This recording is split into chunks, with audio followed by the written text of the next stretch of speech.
Reptiles के heart के बारे में पढ़ा। इस वीडियो में हम पढ़ेंगे बर्ड्स एंड मैमल्स के हार्ट के बारे में कि बर्ड्स और मैमल्स का हार्ट रेप्टाइल्स या एम्फीबियन हार्ट से डिफरेंट क्यों है। सबसे पहले बात तो ये है कि जब हमने मछलियों में हार्ट पढ़ा था तो वहाँ पे हमने ट्यूब्यूलर हार्ट पढ़ा था, यानी कि हार्ट ट्यूब जैसा है।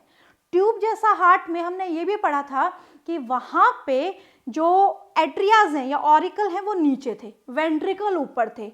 पर जैसे जैसे इवोल्यूशन हुआ तो ट्यूब जो है ये ऊपर की तरफ आई और इवॉल्व हो गई।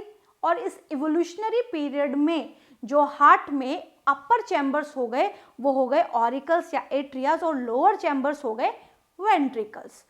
और इवोल्यूशन में हमने ये भी देखा कि कुछ सपोर्टिंग चैम्बर्स भी थे जैसे साइनस विनोसिस ट्रंकस आर्टरियोसिस।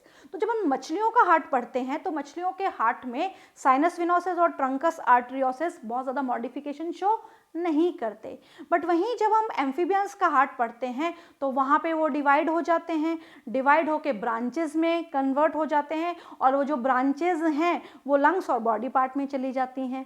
फिर हमने पढ़ा रेप्टाइल्स का हार्ट। तो रेप्टाइल्स के हार्ट में हमने क्या पढ़ा, जो ट्रंकस आर्टरियोसिस था वो ट्रंकस आर्टरियोसिस डिवाइड होके या ब्रांच्ड होके एक बनाता है सिस्टमिक आर्च और एक बनाता है पल्मोनरी आर्च।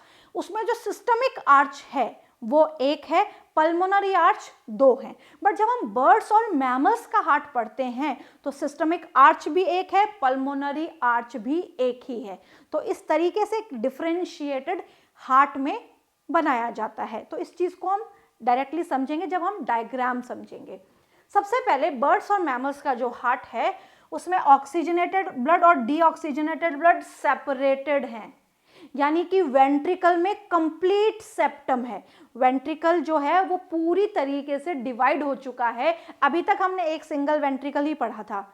हमने मछलियों में भी एक ही वेंट्रिकल पढ़ा, एम्फीबियन और रेप्टाइल में भी हमने एक ही वेंट्रिकल पढ़ा। यहाँ पे हम लेफ्ट वेंट्रिकल और राइट वेंट्रिकल पढ़ेंगे, यानी कि वेंट्रिकल डिवाइड हो चुका है और दोनों में अलग अलग प्रकार का ब्लड है, इसीलिए यहाँ पे ऑक्सीजनेटेड ब्लड और डीऑक्सीजनेटेड ब्लड की मिक्सिंग भी नहीं होती। कंप्लीट 4 चैम्बर्ड हार्ट है, यानी कि एक side of the heart receive oxygenated blood and the one side of the heart receive deoxygenated blood, यानी कि there is no mixing of blood in the heart. Respiratory organ lungs है और complete 4 chambers है। तो complete 4 chambers का यहाँ पे मतलब है कि जब हम एट्रियाज या ऑरिकल्स बनाएंगे और वेंट्रिकल्स बनाएंगे तो अपर चैम्बर्स हो गए एट्रिया, लोअर चैम्बर हो गए वेंट्रिकल। तो right part, left and left part. तो यहाँ पे पूरी तरीके से डिवाइडेड है, यानी कि यहाँ पे इंटर वेंट्रिकुलर सेप्टम पूरी तरीके से प्रेजेंट है। पूरी तरीके से वेंट्रिकल डिवाइडेड है और दो वेंट्रिकल बना देते हैं, right ventricle and left ventricle. अब यहाँ पे भी सपोर्टिंग चैम्बर्स हैं, बट यहाँ पे जो सपोर्टिंग चैम्बर्स हैं कैसे पढ़ेंगे हम। सपोर्टिंग चैम्बर्स क्या थे, पहला चैम्बर था सपोर्टिंग चैम्बर्स साइनस विनोसिस, दूसरा था ट्रंकस आर्टेरियोसिस।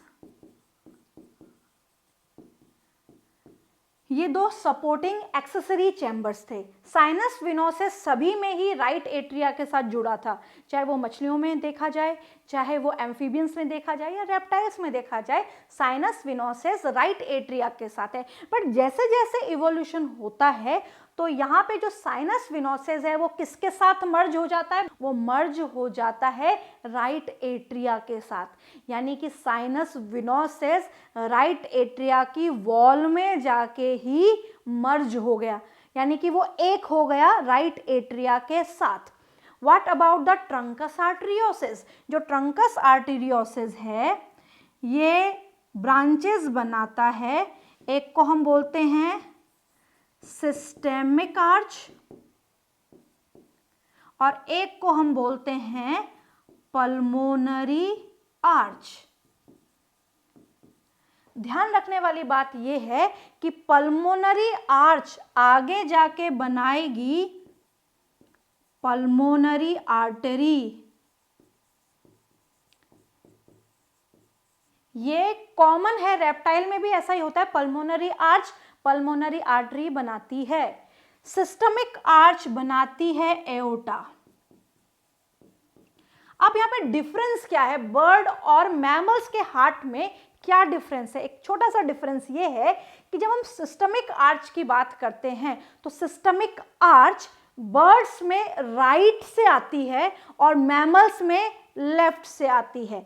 तो यानी कि जब ये मुड़ेगी, सिस्टमिक आर्च इस तरीके से मुड़ेगी, ये चीज हम देख चुके हैं। इसका हम ऐसे ओवरव्यू ले सकते हैं, ये हार्ट है और हार्ट में जब वेंट्रिकल से ट्रंकस आर्टेरियोसिस से ब्रांचेस डेवलप होंगी और यहाँ पे बनेगी सिस्टमिक आर्च। ये मान लीजिए सिस्टमिक आर्च बन गई, तो सिस्टमिक आर्च कहाँ पे घूमेगी? ये अगर लेफ्ट की तरफ घूमती है, ये अगर लेफ्ट की तरफ घूमती है और ये अगर राइट की तरफ घूमती है, दो तरीके से घुमाव शो करती है, लेफ्ट और राइट, हम दोनों तरफ बना देते हैं। तो इसमें डिफरेंस है, अगर ये लेफ्ट की तरफ घूमी है तो ये कहलाएगा मैमेलियन हार्ट, राइट की तरफ अगर ये घूमी है तो कहलाएगा एवियन हार्ट या हार्ट ऑफ बर्ड्स। यही डिफरेंस है बर्ड एंड मैमल्स के हार्ट में। अब किस तरीके से हार्ट वर्क करता है ये बहुत इंपॉर्टेंट है कि working of the heart. Working of the heart यहाँ पे हम समझेंगे क्योंकि हमें यहाँ पे पता है कि 4 चैम्बर्स हैं और चारों चैम्बर्स सेपरेटेड है। तो ये 4 चैम्बर्स हमें दिख रहे हैं, ये एट्रियाज हैं, ये वेंट्रिकल्स हैं लेफ्ट एंड राइट, और यहाँ पे 2 टाइप का ये सर्कुलेशन शो करेंगे, सेम जैसा हमने वहाँ पे पढ़ा था कि चीज़ें हार्ट से लंग्स में जाएंगी, लंग से दोबारा से हार्ट के पास आएंगी, बॉडी से हार्ट के पास जाएगा और इस तरीके से सर्कुलेशन पैरेलली चलता रहेगा। तो कैसे डबल सर्कुलेशन काम करता है उस चीज़ को समझे। अब यहाँ पे सबसे पहली बात ये है कि जो ऑर्गन्स हैं या जो बॉडी पार्ट्स होते हैं, body parts oxygenated blood receive करते हैं, रिसीव करने के बाद ब्लड हो जाता है डीऑक्सीजनेटेड। तो यहाँ पे ऑर्गन से डीऑक्सीजनेटेड ब्लड रिसीव किया जाता है और डीऑक्सीजनेटेड रिसीव करने के लिए यहाँ पे होती है vena cava. Vena cava 2 type की हम आगे जाके पढ़ेंगे, superior and inferior. Superior vena cava and inferior vena cava कौन कौन सी होती हैं? जो वेना कैवा हार्ट से नीचे है यानी कि लिम्ब से आ रही है, एब्डोमेन से आ रही है, वो होगी इंफीरियर वेना कैवा। और हार्ट से ऊपर जो भी ऑर्गन्स है, सुपीरियर ऑर्गन्स जैसे ब्रेन है, इन सभी ऑर्गन से अगर डीऑक्सीजनेटेड ब्लड लेके आ रही है तो वो वेना कैवा होगी superior vena cava.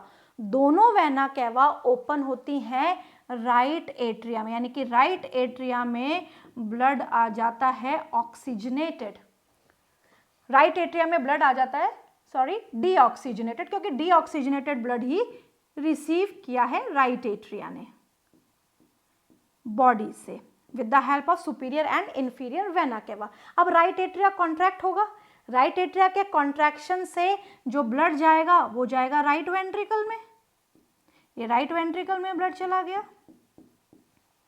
Right ventricle जब कॉन्ट्रैक्ट होगा तो राइट वेंट्रिकल के कॉन्ट्रैक्शन से जो डीऑक्सीजनेटेड ब्लड है वो जाएगा लंग्स के पास और लेके जाने वाली होगी पल्मोनरी आर्टरी। किससे बनेगी? ये पल्मोनरी आर्च से बनेगी। तो यहाँ पे ये हो गया डीऑक्सीजनेटेड, यानी कि हमारा जो left part of the heart है वो है डीऑक्सीजनेटेड हार्ट, क्योंकि दोनों ही जो पार्ट हैं उसमें कैसा, जो राइट पार्ट है उस दोनों ही पार्ट में कैसा ब्लड आ रहा है, उन दोनों पार्ट में चाहे वो ऑरिकल हो या वेंट्रिकल हो उसमें ब्लड आ रहा है डीऑक्सीजनेटेड। ये डीऑक्सीजनेटेड पार्ट हो गया हमारे हार्ट का। अब लंग से ब्लड ऑक्सीजनेटेड हो गया और इस ऑक्सीजनेटेड ब्लड को हार्ट तक लेके आने वाली होगी pulmonary vein. Pulmonary vein lung से जुड़ी है, ये लंग्स से ऑक्सीजनेटेड ब्लड लाके किसको देगी? लेफ्ट ऑरिकल या एट्रिया को देगी। यानी कि दोनों एट्रिया ब्लड रिसीव कर रहे हैं, एक तरफ ये डीऑक्सीजनेटेड, एक तरफ ये ऑक्सीजनेटेड ब्लड रिसीव कर रहे हैं। तो यहाँ पे लेफ्ट एट्रिया ने ब्लड रिसीव किया, ऑक्सीजनेटेड ब्लड।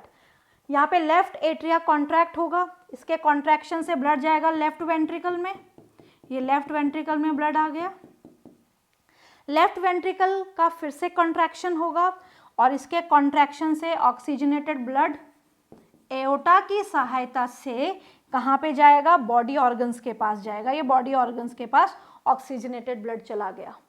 अब यहाँ पे हमने क्या देखा, ध्यान से समझने वाली बात ये है कि यहाँ पे हमने देखा कि बॉडी पार्ट को सप्लाई करने से पहले हार्ट में दो बार दो अलग अलग तरीके का ब्लड आया। बॉडी ने यूज किया डीऑक्सीजनेटेड ब्लड, लंग्स ने दिया ऑक्सीजनेटेड ब्लड।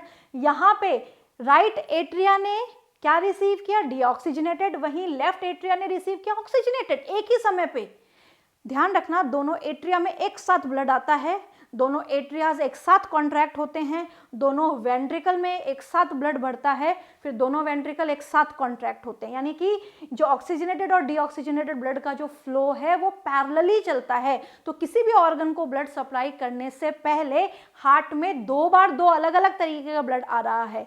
हमारा जो राइट हार्ट है उसमें डीऑक्सीजनेटेड ब्लड है और जो हमारा लेफ्ट हार्ट है उसमें ऑक्सीजनेटेड ब्लड है, बट मिक्सिंग बिल्कुल नहीं होती क्योंकि सारे चैम्बर्स एकदम सेपरेटेड हैं। और ये जो चैम्बर्स हैं ये 4 चैम्बर्ड हार्ट है। चैम्बर सेपरेट होने की वजह से ब्लड का मिक्सिंग नहीं होती। अब यहाँ पे क्या जरूरत है कि ब्लड मिक्स ना हो? कभी आपने सोचा है कि बर्ड्स और मैमल्स में ये जो ब्लड है ये मिक्स नहीं होता, इसका कारण क्या है? किस कारण से ये होना ज़रूरी है?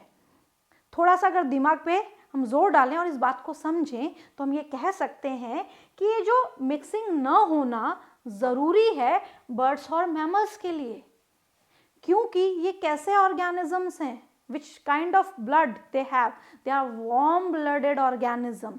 ये वार्म ब्लडेड ऑर्गेनिज्म है और वार्म ब्लडेड ऑर्गेनिज्म का जो बॉडी टेम्परेचर होता है वो कांस्टेंट होता है, यानी कि देयर इज यूनिफॉर्म डिस्ट्रीब्यूशन, यानी कि जो टेम्परेचर है वो यूनिफॉर्मली डिस्ट्रीब्यूटेड रहता है, कॉन्स्टेंटली डिस्ट्रीब्यूटेड रहता है। इस कांस्टेंट को बनाने के लिए लगातार सेल को क्या चाहिए, ऑक्सीजन चाहिए, और जो ऑक्सीजन है वो किससे मिलेगा सेल को, ऑक्सीजनेटेड ब्लड से मिलेगा। यानी कि ऑक्सीजन की सप्लाई सेल को कंटिन्यूअसली चाहिए जिससे ज़्यादा से ज़्यादा एनर्जी बन सके, बॉडी टेम्परेचर कॉन्स्टेंटली मैनेज हो सके। तो इसीलिए ये कहा जाता है there is a need of separation of oxygenated and deoxygenated blood in mammals and birds. Why is it so? Is it so because they are warm blooded organism and for to maintain the constant body temperature this is needed in them. इसकी यहाँ पे ज़रूरत है। तो ये हुआ 4 chambered heart का working, यानी कि डबल सर्कुलेशन। जब हम आगे डिटेल में पढ़ते हैं डबल सर्कुलेशन में हम दो कॉन्सेप्ट्स पढ़ेंगे। एक हम पढ़ेंगे पल्मोनरी सर्कुलेशन और एक हम पढ़ेंगे सिस्टमिक सर्कुलेशन। पल्मोनरी का मतलब है लंग्स के साथ एसोसिएटेड एक्टिविटी और सिस्टमिक का मतलब है बॉडी सिस्टम के साथ एसोसिएटेड एक्टिविटी।